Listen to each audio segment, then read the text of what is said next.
We are inching closer and closer to the Penn State wrestling season. I'm Thomas Frank Carr. That's Greg Pickel, the star of today's show, which is the Penn State Wrestling Show. Welcome, Greg. And I know we've got some very interesting things to talk about, interesting intrigue and preview, and of course, a recap of the Super 32. All these things for Penn State wrestling fans. They want to know the lead up into the 2024-2025 wrestling season, which promises to be another very good one for the Nittany Lions. So just off the top today, Greg, what's on your mind when it comes to Penn State wrestling? And tell people what we're talking about today on the show.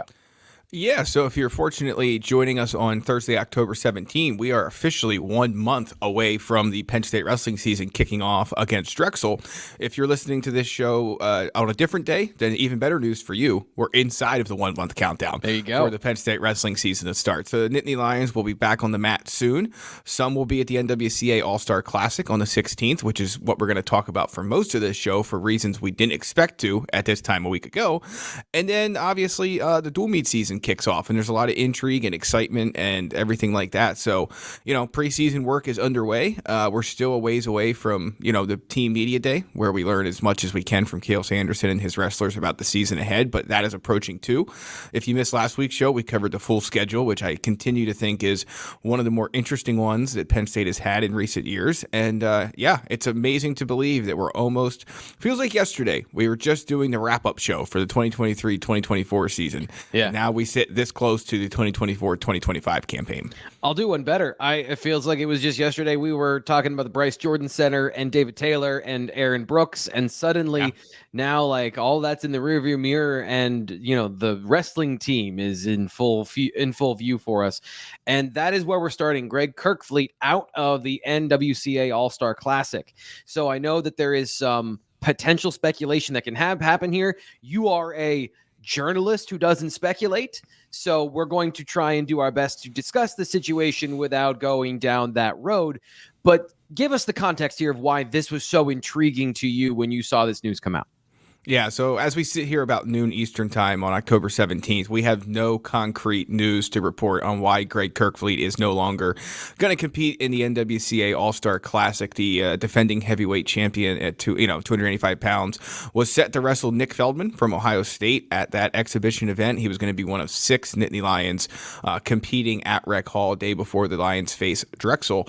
And the news was actually broken by Iowa State, not Flo Wrestling, who puts this event together, not Penn State, of course, which doesn't surprise anyone, I'm sure. But Iowa State makes an announcement that, it's sending a second guy there, Yonger Bastida, who's number 6 in Flo Wrestling's rankings. He's now going to face Feldman. Flo, as we sit here, like I said, around noon Eastern time on October 17th, has updated its bout sheet, but has not said anything else about this, which, again, doesn't surprise me either, just knowing the way Penn State operates. I'll never forget how proud Cael Sanderson said he was that no news about Aaron Nagal's injury situation leaked out before Team Media Day last year. So they pride themselves on this. Longtime Penn State wrestling fans know that. If you're newer to either the podcast or following the team closely, that is just the way it goes. There are no leaks on the USS Cael Sanderson Penn State wrestling ship. So, we'll find out at some point. But, obviously the first question everyone's going to ask is he hurt? Is he injured? And I don't have that answer right now.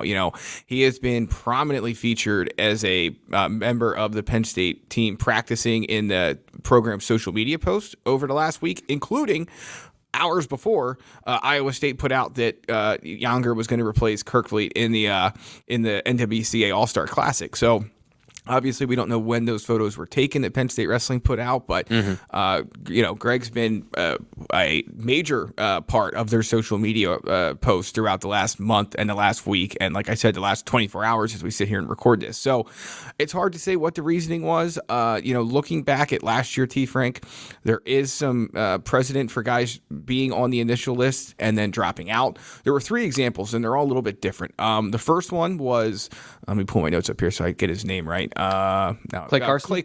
Clay Clarson. Yep, of South Dakota State. He scratched out of the event. They later said that he was injured, and that's why. And he missed the first 6 weeks of the season, came back, but never really, got to the form that I think many expected him to in 2023, 2024. And then I think Penn State fans, of course, if they don't remember that, they remember Levi Haynes and Ja'Cory Teemer were supposed to wrestle at the NWCA All-Star Classic. Both of those guys looked a little banged up prior to that event last year at the Journeyman Classic. And so Teemer, I believe, opted out first, and then Haynes followed suit. Of course, those two returned to have a terrific season and met in the NCAA finals, where Haynes won his first title at 157 pounds. So, even if you want to try and use past history to try and make a guess or a prediction about what this means for Greg Kerkvliet and the Penn State wrestling team in 2024, 2025, the reason I bring up last year's examples is just to show you that anything's possible. Right. He could be dinged up. He could be more than dinged up. There could be some other, valid reason why he's not competing in this. It has nothing to do with his health. And again, those answers, I would highly, unless he does an interview with Flo, or Penn State for some reason, or Flo for some reason, puts out information about this, which again, I just don't expect either of them to do. We're not going to find out until next month. So roughly 3 weeks from now, when Cale Sanderson meets with reporters. So certainly disappointing. It was going to be a great match between him and Feldman, but Yonger will be a great fill-in, and that will be an exciting match for any Penn State fans who go to Rec Hall for the NWCA Classic, or of course any college wrestling fans watching online as well. So here's a stupid question that is intended to be a stupid question, but just to kind of illustrate the conversation text of how important is Greg Kerkvliet to the Penn State lineup and to Penn State Wrestling's hopes and dreams for 2024, 2025? Yeah, so you're, of course, talking about a defending national champion, top-ranked wrestler in the country, and a guy who, come nationals and come to postseason, would be expected to rack up the bonus points that we know Penn State has so often accrued in massive numbers to help win, not just win NCAA titles, but set records. And when, there's people out there wondering if Penn State can break its own record in terms of the team race at NCAAs, obviously, if you're going to do that, you're going to need a healthy Greg Kerkvliet, among many others. So his importance in that regard is obvious. But the other thing I would say is, if this is a health situation, and if for some reason you're clicking through and skipping around and all that, let me reiterate again, we do not know if this is a health situation. But if it is, the point in terms of his importance would be that Penn State does not really, unlike some other weights that are highly contested, highly competitive, and so on and so forth, there's not really a clear backup, if you will,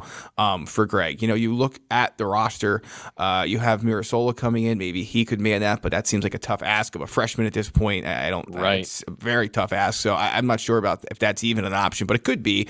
I think AJ Friccione is back. He's a heavyweight guy on the roster, and you have Lucas Cochran, who's bumped around previously. So you have some names there, but you do not have again, obviously there's some other spots on this roster where you don't necessarily have two NCAA finalists potentially, but you have two potential All-Americans, I would say, depending on how this thing shakes out. Heavyweight is not that situation. So we'll see, where this goes in the days and months ahead. I think if you're a Penn State fan, you're obviously hoping either number one, this has nothing to do with health or injury or things like that. And then number two, if it does, that it's more precautionary as opposed to forced. So we'll have to wait and see on those details. But, again, there still will be 5 Nittany Lions as of this moment competing at the NWCA All-Star Classic.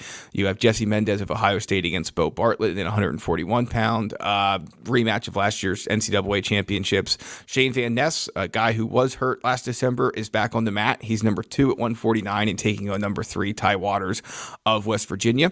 157, Tyler Kasak, who moved into the lineup for Shane Van Ness at 149 last year. He is going to 157, where he'll face Ohio's Peyton Keller. You have Levi Haynes, of course, bumping up to 174 to take on Rocco Welsh. It's a 2 versus 3 matchup at 174.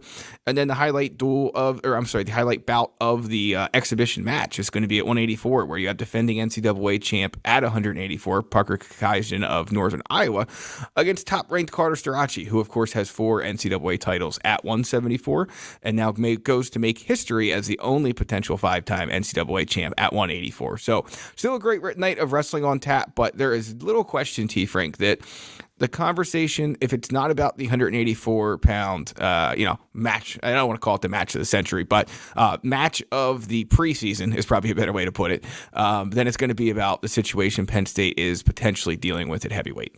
Yep. And I think you threaded that needle perfectly. So we'll keep you up to date at BlueWhiteIllustrated.com. Anything that Greg finds out, anything that he that comes out of this, either way, we'll keep you up to date, and you'll know about that, and we'll talk about that on future shows.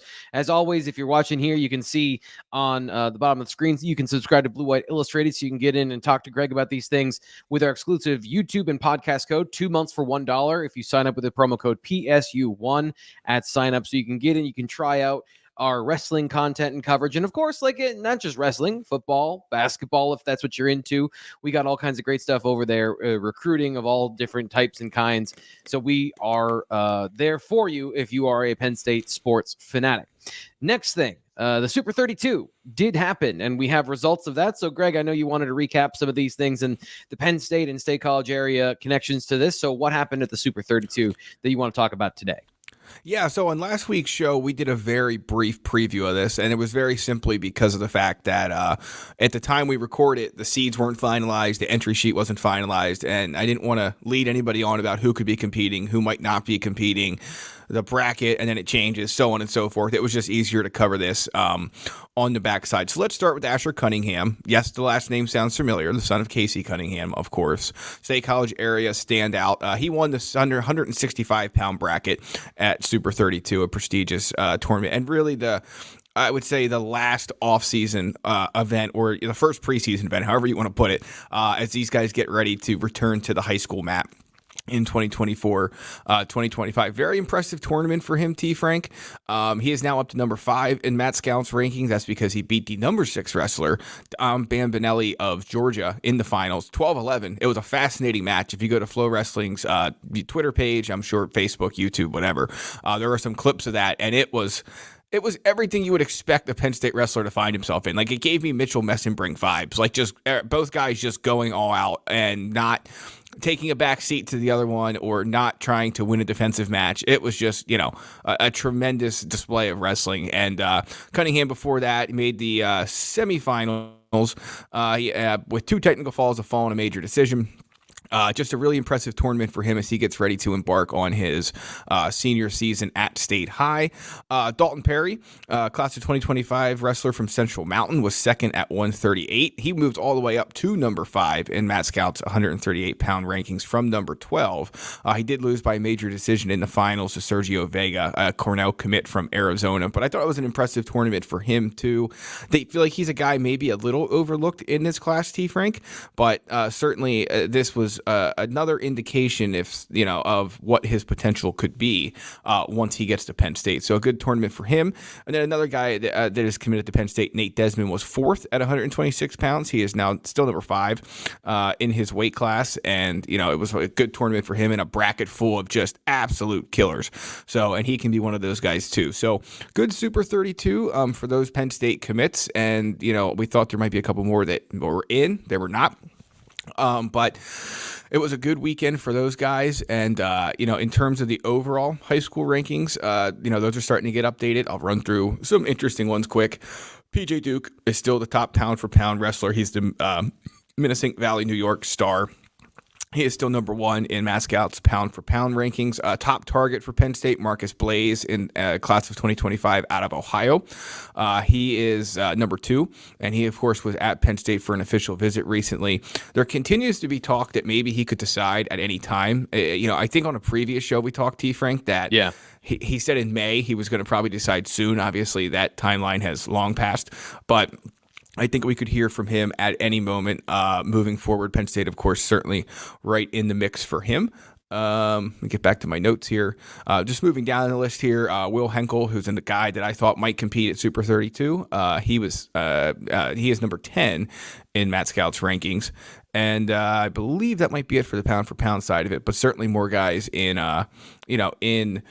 listed in the weight by weight rankings as well, which we'll cover later this week at BlueWhiteIllustrated.com. So, more recruiting success for Penn State. I'm sure no one is surprised to hear that guys who are eventually going to join the best team in college wrestling at this point in time, and obviously for the last few years, are also, doing very well before they get to Penn State. Right. So, pretty much, I don't want to say par for the course, but darn close to it. Yeah, and as we continue to get more information about all these topics and as new things come up, of course, we'll talk about here on the show. But the main place to go to get Greg's reporting is BlueWhiteIllustrated.com. Greg, thanks so much for another great show. We will be back next week, and we'll have one of these shows every single week unless something from a time and scheduling perspective that, unfortunately, like we physically can't do this. We're going to be doing this every single week from now until May. At least March, yes. March? And then probably April. And then, and then probably May too. Yeah, that's the great thing about, we talked about it last week, T. Frank, and we'd go on this note, but the college, and you mentioned it earlier, but the college wrestling just flows into the freestyle or wrestling, and then we get back to whatever's going on in the summer on the freestyle front, and then before we know it, another college wrestling season is here. So looking forward to it, looking forward to chatting with you and all of the fans, and be sure to follow any late breaking news or otherwise over at BlueWhiteIllustrated.com between shows. All right. We'll be back next week, and we'll talk to you then.